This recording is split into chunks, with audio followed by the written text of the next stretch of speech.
A dedicated nurse loses her job after saving a man she didn't know was a powerful black CEO. What happens next will restore your faith in justice and transform healthcare inequality forever. Where are you watching from?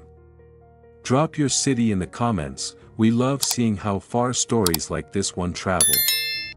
The harsh fluorescent lights of Mercy General Hospital cast accusatory shadows across head nurse Maya Daniels' face as she stood before the hospital administrator, her badge and white coat clutched in her trembling hands. "You deliberately violated hospital policy, Nurse Daniels," Dr. Harrison barked, his voice carrying through the lobby where staff and patients had become unwilling spectators to her public humiliation.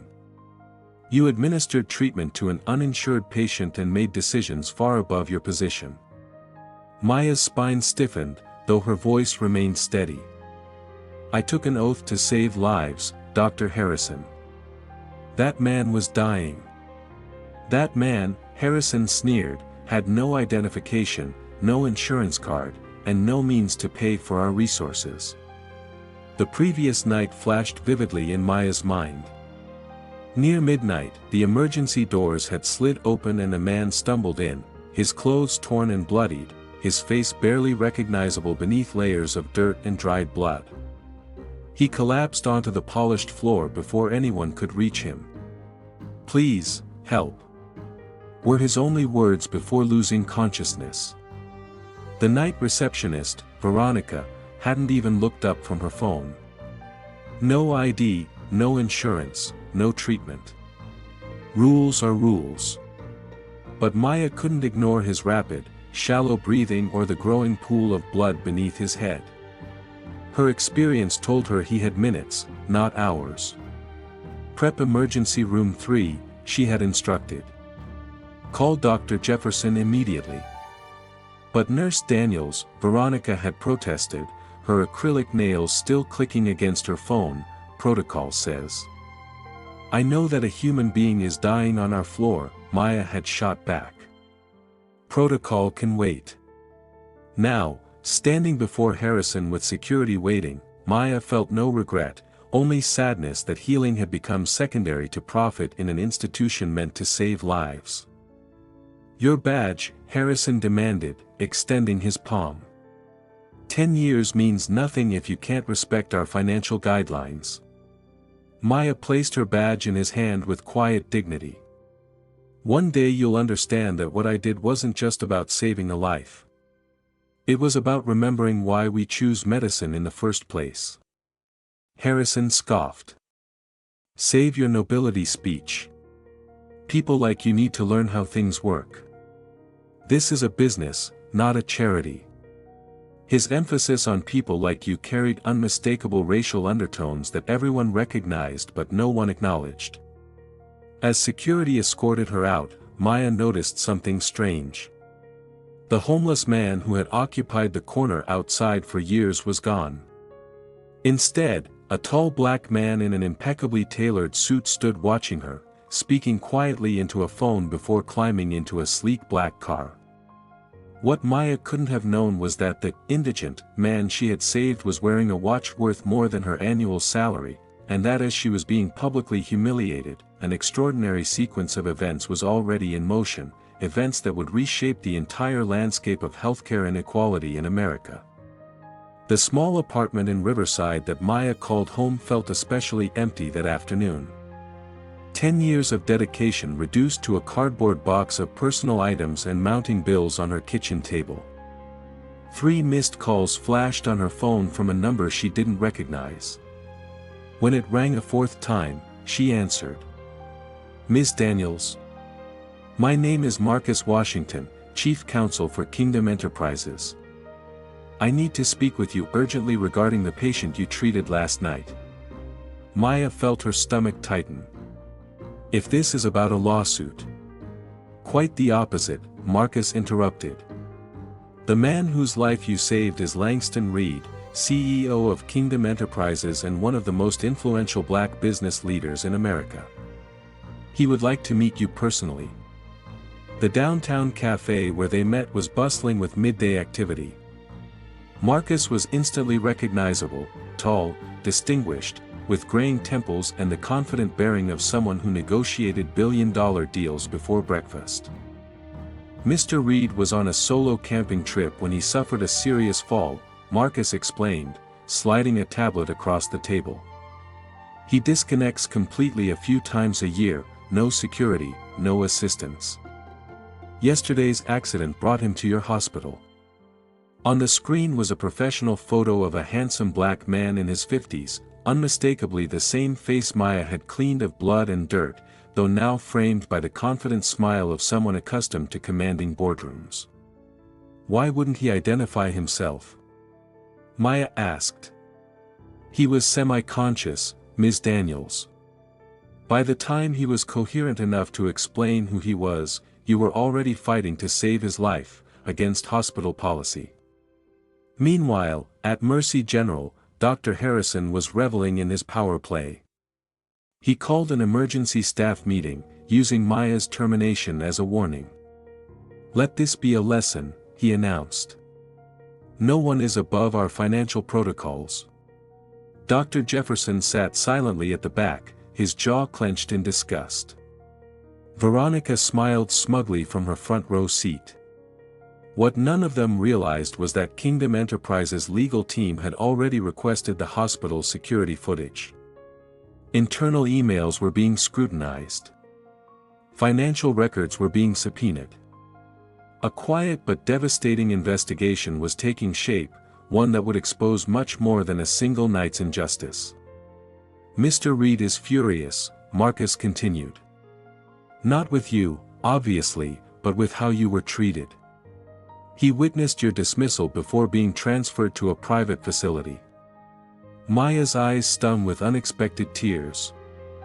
I was just doing my job. And that's exactly why he wants to help you. However, we need to be strategic.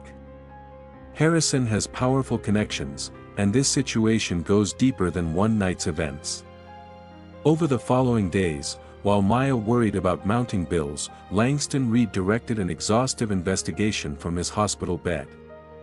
Having built Kingdom Enterprises from nothing into a technology empire worth billions, Reed was no stranger to systemic barriers, or to dismantling them. I want everything, he instructed his team. Every patient turned away, every discriminatory decision, every financial irregularity. And I want irrefutable proof. The investigation revealed a disturbing pattern. Over 5 years, 83% of Black and Latino patients without premium insurance had been turned away from Mercy General. Hospital funds had mysteriously flowed to charitable foundations controlled by board members. Staff promotions showed clear racial disparities, with qualified candidates of color consistently overlooked. Meanwhile, Maya became the target of online harassment. Veronica posted, "Some people think rules don't apply to them."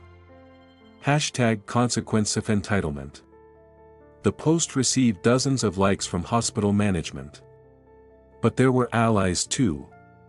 Security Officer Michael Johnson sent Maya a private message, "Dr. Daniels, the security cameras record audio. Harrison doesn't know this. I have something you need to hear." The recording was damning.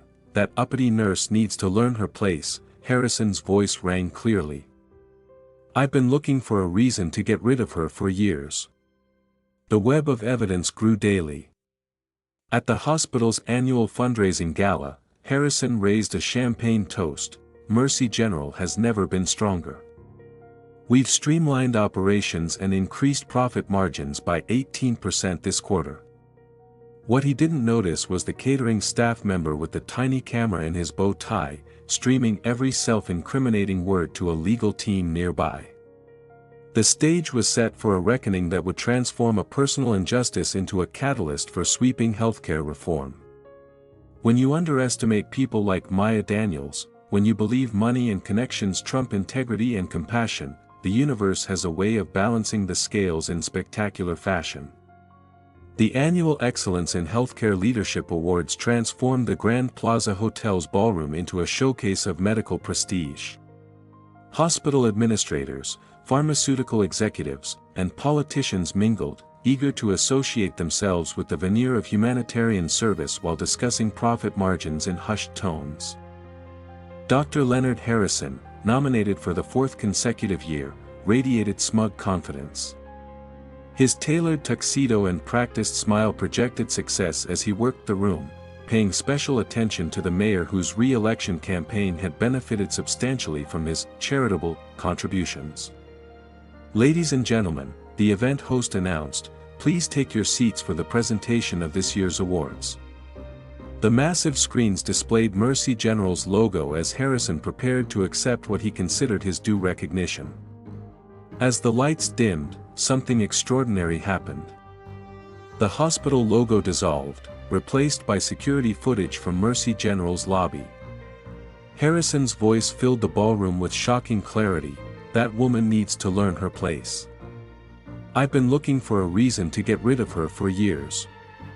The recording continued, showing Maya's humiliating termination, followed by damning email exchanges, manipulated patient records, and financial statements revealing systematic racial discrimination and embezzlement.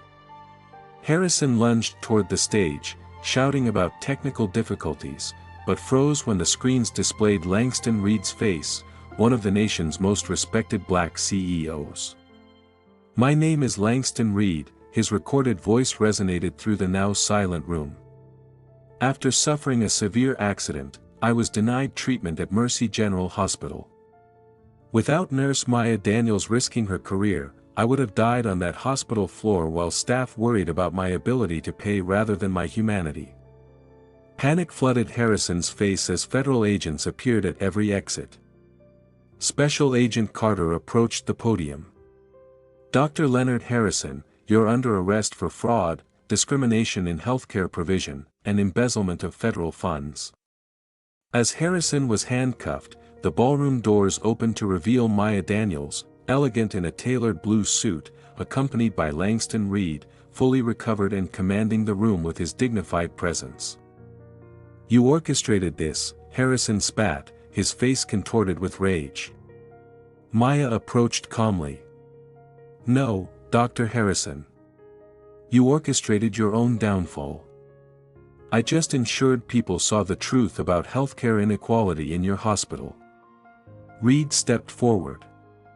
"Kingdom Enterprises has acquired a controlling interest in Mercy General. Our first action will be implementing the Daniels Protocol, a universal care initiative ensuring no patient is ever turned away based on ability to pay. This inspirational black woman didn't just save my life, she's about to save thousands more." Board members who had enabled Harrison's practices tried to escape only to find federal agents waiting. Veronica was intercepted by Security Officer Johnson as she attempted to slip away. "The FBI would like to discuss your role in falsifying patient records," he informed her with professional courtesy that barely masked his satisfaction. As Harrison was escorted out, journalists swarmed the ballroom. Breaking news alert spread nationwide, healthcare scandal exposed, systemic discrimination at elite hospital. "My reputation," Harrison shouted. "Everything I've built." "No," Maya replied, her voice carrying across the stunned crowd. "Everything you stole, from patients who needed care, from staff who deserved respect, from communities that trusted you with their lives." The arrest video reached 10 million views within hours. Social media exploded with #JusticeForMaya and #HealthcareEquality hashtags as thousands shared their own experiences with medical discrimination. The most powerful moment came when Maya addressed the press. Camera lights illuminated her composed, determined face, a stark contrast to Harrison's undignified removal. "For 10 years, she began, I watched people suffer because they had the wrong insurance card or the wrong zip code or the wrong skin color. I saw talented colleagues passed over because they didn't fit someone's narrow vision of what a medical professional should look like." The crowd fell silent, captivated by her authenticity. Tonight isn't about revenge. It's about racial justice in medicine. It's about ensuring no hospital ever places profit over human lives, no healthcare worker is ever punished for showing compassion, and no patient ever feels less worthy of care because of who they are or where they come from. Dr. Jefferson, who had witnessed years of discrimination, stepped forward. "I should have spoken up long ago. Maya, you embody what healthcare should truly be." As Harrison was processed at the detention center, he glimpsed a television in the intake area. Maya stood surrounded by colleagues and community members, all celebrating her courage.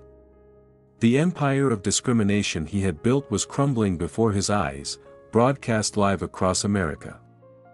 What began as one woman fired for doing the right thing had ignited a movement for healthcare reform, proving that sometimes the greatest transformations begin with a single act of compassion in defiance of an unjust system. 1 year later, the building formerly known as Mercy General Hospital gleamed in the morning sunlight, its facade transformed as completely as its operations. Where once hung an imposing bronze plaque with the hospital's elitist crest, now stood a modern sign, the Daniel Center for Universal Care. Maya walked through corridors that buzzed with purposeful activity, stopping frequently to chat with patients who represented the diversity of the surrounding community, many of whom would never have made it past the front desk under the previous administration. "Nurse Daniels." Michael Johnson called out, jogging to catch up with her. Now the Director of Security and Community Relations, he carried himself with newfound confidence. "The community clinic registrations are already over capacity. Word about our sliding scale payment system is spreading fast." Maya smiled. "That's exactly what we want." No one turned away, ever. At the front desk where Veronica once rejected patients with casual cruelty, Nurse Tamika Williams now greeted everyone with the same warm respect, regardless of their appearance or financial status. Fluent in 3 languages, she ensured that linguistic barriers never prevented anyone from receiving care. Dr. Jefferson approached with a tablet in hand. "Maya, we just received another anonymous donation, 10 million this time." The anonymous donors were former hospital board members desperate to rehabilitate their images after the scandal. Langston Reed had ensured that every contribution was publicly traceable, a masterclass in accountability. Meanwhile, in a federal correctional facility 200 miles away, Leonard Harrison was discovering a different kind of healthcare system. Sentenced to 12 years for fraud, discrimination, and embezzlement, he now spent his days mopping floors in the prison medical wing, ironically, the only position available to someone with his discredited medical credentials. "Harrison," a guard called. "Visitor." Hope flared briefly as Harrison hurried to the visitation area, desperate for any connection to his former life. His expression fell when he saw Michael Johnson waiting at the table. "I came to deliver this personally," Johnson said, sliding an envelope across the table. "It's an invitation to the 1-year anniversary celebration of the Daniels Center. Ms. Daniels insisted you receive it."